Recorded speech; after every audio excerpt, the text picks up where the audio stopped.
This is Speaking with the Enemy on the Ticats Audio Network. Here is Louie Butko.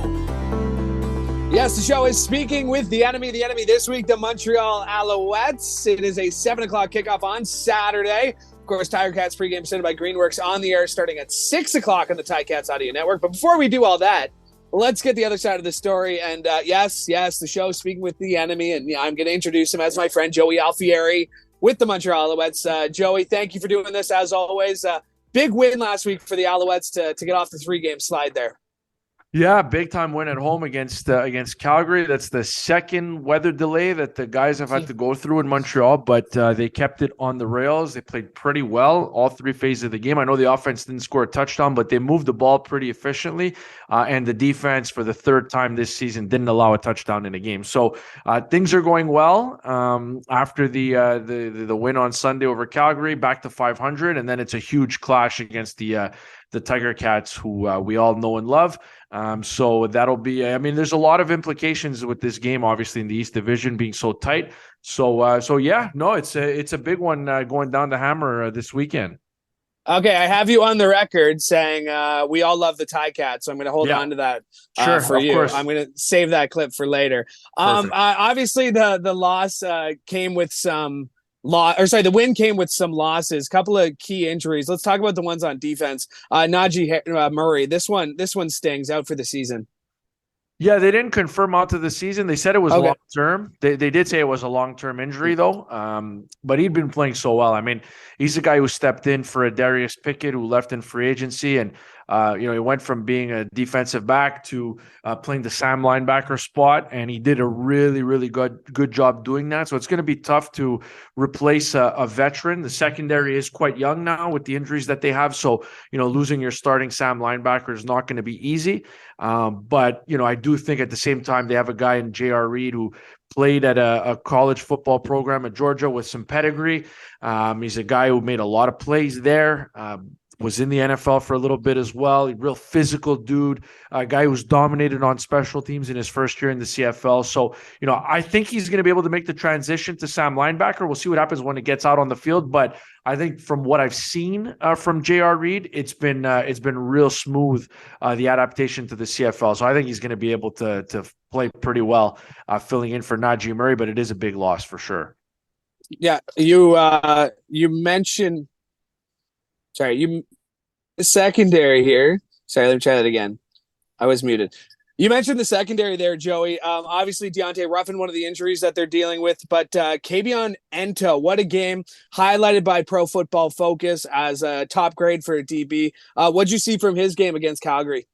Yeah, just a lot of progress. He's a guy, people know him now, but, he's a guy who spent parts of 4 years with the Green Bay Packers. Went to Colorado. That's where he played his college ball, was a wide receiver. And then, getting ready for the combine, he decided to make the switch over to defensive back. So he hasn't played a ton of games as a defensive back professionally. But, the Packers kept him around for parts of 4 years, like I said, because they obviously saw something in him. He made the leap over to the CFL this winter, and he had a really good camp. I mean, the first memory I have of Ento was at the team scrimmage, the first Saturday of training camp. And, as well as I do, the team scrimmages are catered to the offense, but Ento had 2 interceptions in that game. And he's played, he's played really, really well. There's been some ups and downs like there is for any player during a CFL season, but, he really turned in a solid performance. And then the rookie on the other side, Cordell Rogers, played the short side of the field on Sunday against Calgary, went up against Mark and Michelle for most of the night. And Michelle was targeted 4 times, no catches. And Rogers had an interception in that game as well. So both rookies on the corners played really, really well on the weekend. And they're going to hope to keep that, they can keep that momentum going. Joey, I hate to, talk about injuries here, but it's such a huge part of the game. Keon Julian Grant, Alouette's leading receiver, looks like he's out for an extended period of time. Just how big of a loss is this for the offense and Kahari Jones? Yeah, I mean, look, I think it's one of those things where, he's a guy who's really just progressed every year that he's been in the league. And now you have one of those situations where he's, there's been more opportunity and he's lived up to the expectations He's been so good. I mean, he's been so dominant. So, not having him on Saturday is going to hurt, but it just means that, guys like Austin Mack, guys like Tyler Snead, guys like, Courtney Davis, Cole Speaker might get another opportunity to play. Tyson Philpott's back in the lineup. He made his season debut last weekend against Calgary. So there is some depth there. There are guys that can step in and play, but it's really hard to replace a guy like Keon Julian Grant. Because to me, in my mind, he's making a legit case for being the outstanding Canadian in the CFL in 2023. So to replace that production is not going to be easy. But when you have the depth that the Owls have proven to, that they've shown at wide receiver, and you have a guy like Tyson Philpott, who you can drop into your lineup, I mean, that's big time depth. So I think they'll be able to overcome it, but overcoming it by that same token is not going to be easy.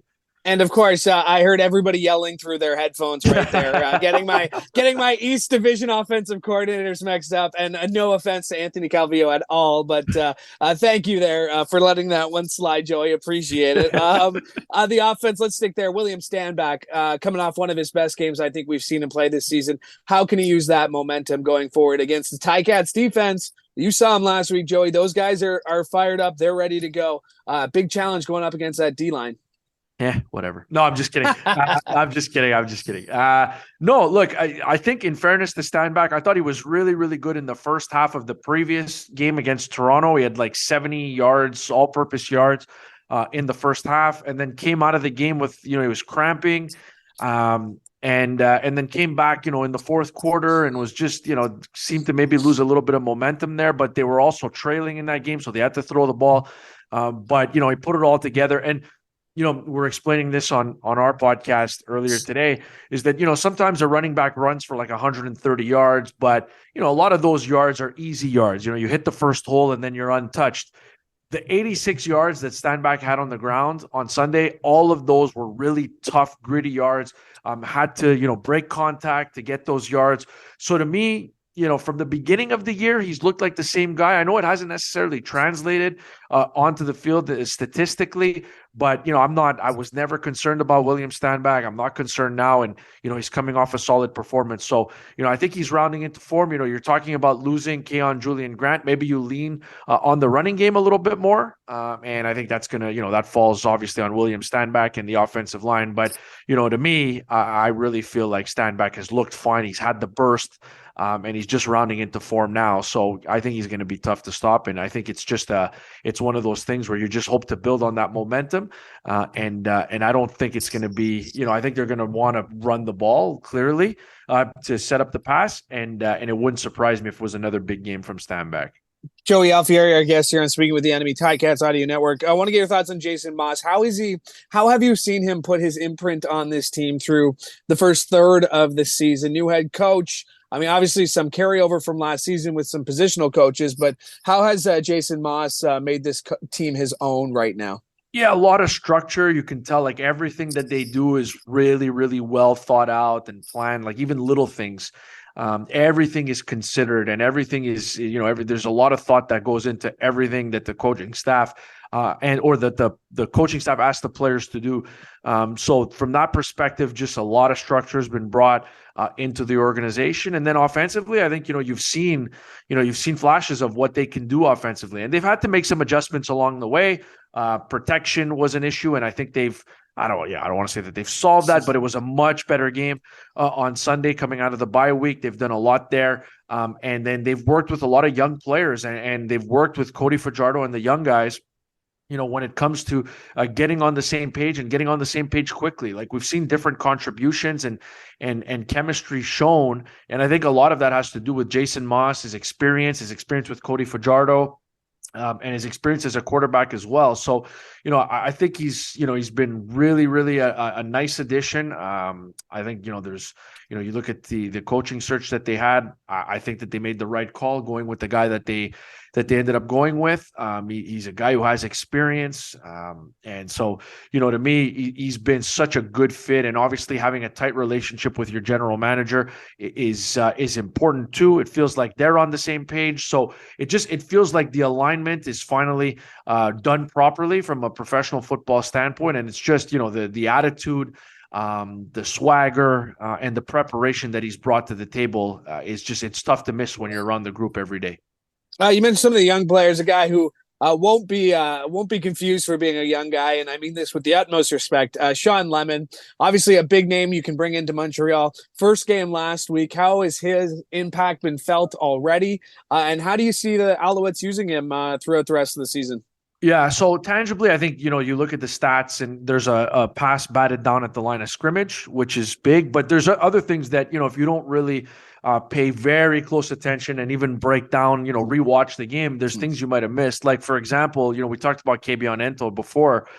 Ento's pick 6 in that game, if you go back and watch it, Shawn Lemon is leaping up right before Jake Mayer makes the throw, and he's kind of in his throwing lane, which forces him to maybe not throw the ball the way he wanted. And maybe I'm not sure. I didn't see Mayer's vantage point, but I'm thinking to myself, just looking at where Lemon was positioned, maybe he couldn't see around Lemon, or he couldn't see through Lemon. So he didn't realize how close Ento was to his intended target. And so, there's little things like that. There was some more pressure placed on the quarterback. I think that's a team thing, a front seven thing, but he obviously helped. But just having another guy with experience, having another guy who's familiar with some of the other players on the defensive line. Shawn Lemon played at Akron, was roommates with Armando Sewell in college. So they know each other. Jamal Davis is another Akron guy, a little bit younger than them, but they have that connection as well. So just that there's that camaraderie and that chemistry that comes with that. And I think you're going to see the Shawn Lemon that and love from his years, from his decade plus in the CFL. A guy who can get after the quarterback, a guy who can bat down balls at the line of scrimmage, and a guy who can force fumbles. And I think that's what the Owls are anticipating they're going to get. And just through one game, I think he's been impressive enough to make that adjustment. He hadn't played the first 2 months of the season. You drop him in the lineup after 5-6 days after signing him, and he can have that kind of impact on the game. I think it's impressive and says a lot about his preparation. Joey, obviously you and I know that this is a big East Division matchup. It's early, but the Alouettes can win the season series with the Ticats if they come out with a win. Both those wins obviously would be on the road, which would make it that much sweeter, I'm sure, for the Alouettes. But do you think the guys get the sense of just how important this game is for how early in the season it is, because it's a divisional game, because you can win the season series? Like, has that message been talked about at all in the room this week?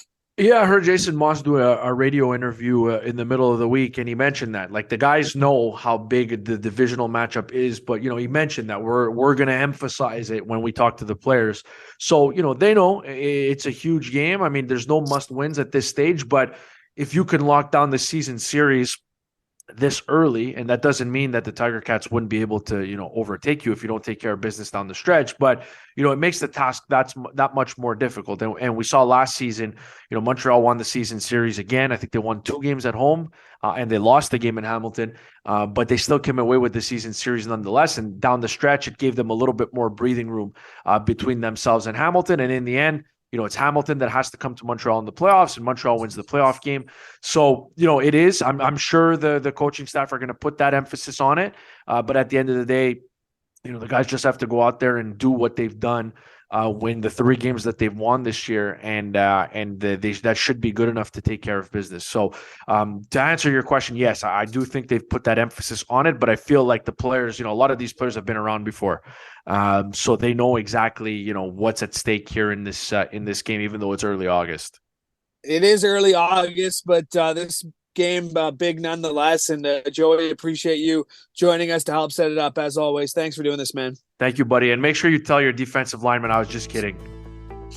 Yeah, okay, sure, buddy. And don't tell Anthony Calvillo what I said either. So sure. We're good. We got some mutual secrets here on the Ticats Audio Network. Joey Alfieri, this has been Speaking with the Enemy on the Ticats Audio Network. You can catch a new episode as part of Tiger Cats pregame, presented by Greenworks at 6 o'clock, getting you set for the game. Joey, we'll see you down there. Thanks so much for doing this again. Thank you, buddy.